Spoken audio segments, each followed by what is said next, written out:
How would you feel when you think and you feel in your heart that you're happily married to that one man, that special guy, for more than a decade, to then find yourself calling a mortgage broker through TikTok and deciding to refinance your property to buy his ass out?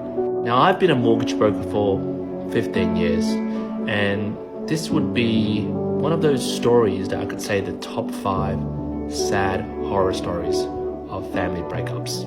Like always, let's go to my notebook. So we have a once happily married couple, a family of 5 with 3 kids. The youngest is 8 and the eldest is 15.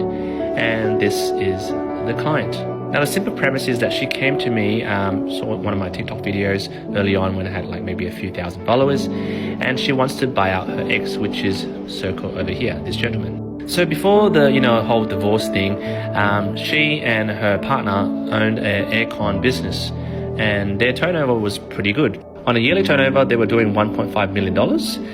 Net profit after expenses was $400,000 per year. She is a 100% director. She took over the business from her family, and it was a 50-50 shareholdership between her and her partner, which means she got 200 and he got 200K. As you can see, very good business they have, and from that they have 1, 2, 3 properties. This is the PPOR, which is their prime place of residence. Then they have 2 investment properties collecting really good rental income. As you can see, great family. They run a small business, making great income, and have 3 beautiful kids. What could possibly go wrong? The husband, 3 years ago, started experimenting with ice. Now, a lot of you watching who have a family and kids and probably been married for, I would say, more than 3 years, you start to piece all the puzzles together and see how this train wreck is going to establish itself. Her partner, now her ex, started experimenting with this funny thing we call ice. And from 3 years ago to April 2022, they were involved in some heavy divorce separation process. Now, she came to me looking like this in April, emotionally and physically bruised. And her ex, old mate here, who still is chomping on those ice, have been issued with multiple AVOs, and he's multiply breached them. When she came to me, these were her goals. She wants to sell one of her properties, either this one or that one, because her main intention is to kick this guy out and get him out of her life. There's a lot of ongoing debt that the aircon business is incurring, and it needs to be paid. And due to COVID and the whole separation thing, business has taken a dip.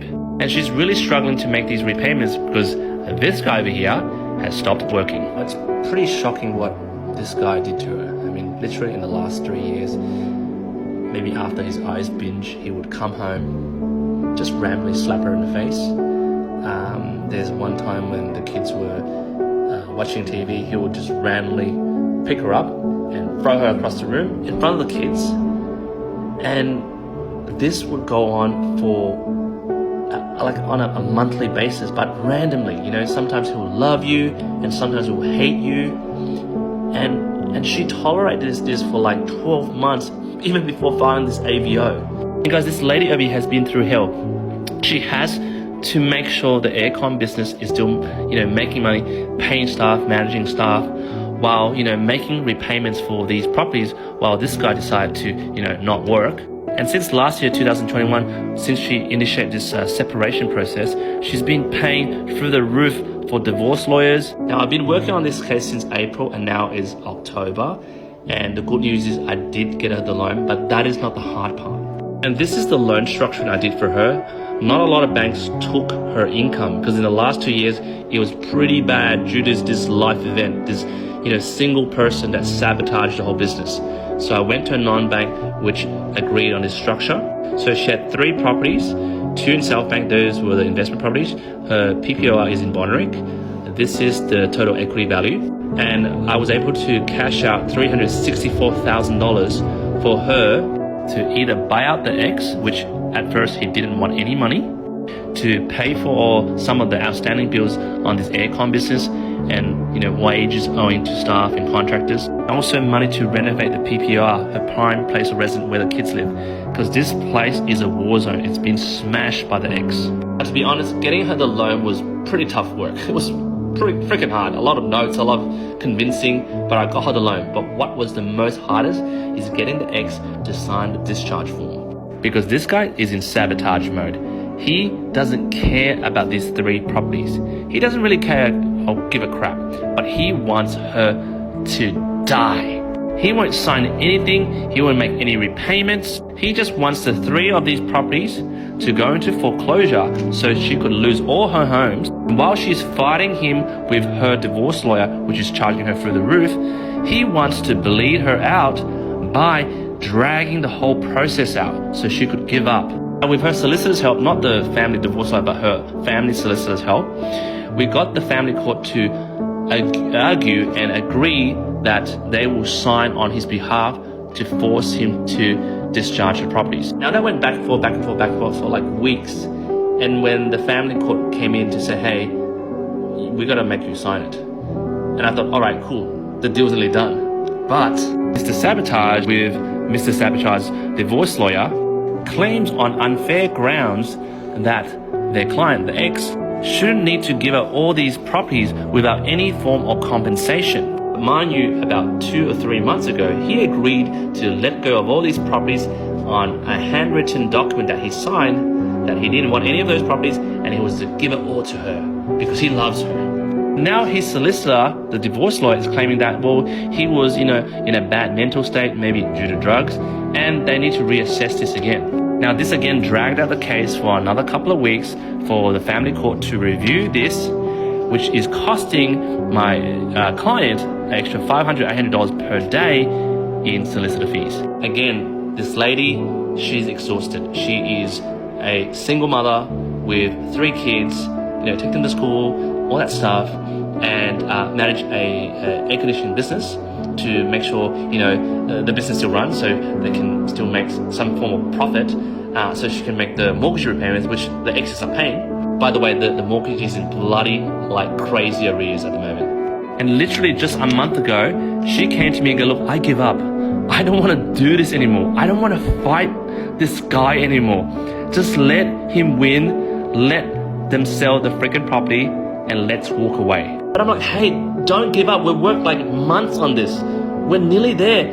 We just need to appeal, wait for the family court. But she's like, hey, I can't keep paying these divorce lawyers. I'm getting more in arrears. Like, just let it go. And then I found out later through these photos, which I have permission to share because, the case is over. This is what happened when they were going back and forth. The ex found out her new location where she was living in a unit. And this is what he did. He broke into her freaking unit while she was at work. Look how much power he has to crack that doorknob handle open. It's literally cut in half. And look at that. He was like scavenging through her crap, looking for money, money for ice. But look what he did. She was like, what if I was home? Like, this guy's nuts. I don't want to fight him anymore. I was like, look, he's clearly trying to intimidate you. If you cancel a loan now, basically he wins. Long story short, there is good news. After he did that, he actually breached an AVO that was on him for the freaking 6th time. And you know what happened? The police found this mofo and sent him to civil water jail. And they apparently found out he was doing some illegal crap to pay his divorce lawyer to be fighting my client over here. The divorce lawyer immediately dropped him. The whole, notion of saying, hey, that was unfair grounds, I don't want to sign the discharge form, that was gone. And the family court argued that due to the ex being in a bad mental state, they signed the discharge form for her, and with the loan being approved, all these properties are now in her name. And this loan settled last week. F me dead. We got her there. Don't give up. I got her the $364,000 cash out. She was able to pay out the debts in the business, pay the unpaid wages, renovate her current existing home. Her PPOR, she's renting that out, and she's got to live somewhere else because she wants to get away from this guy when this guy gets out of civil water jail. So guys, I know a long video for TikTok, but jump in the comments. What do you think? Here's the moral of the story. if your family and life is going good, don't freaking take drugs. What do you think?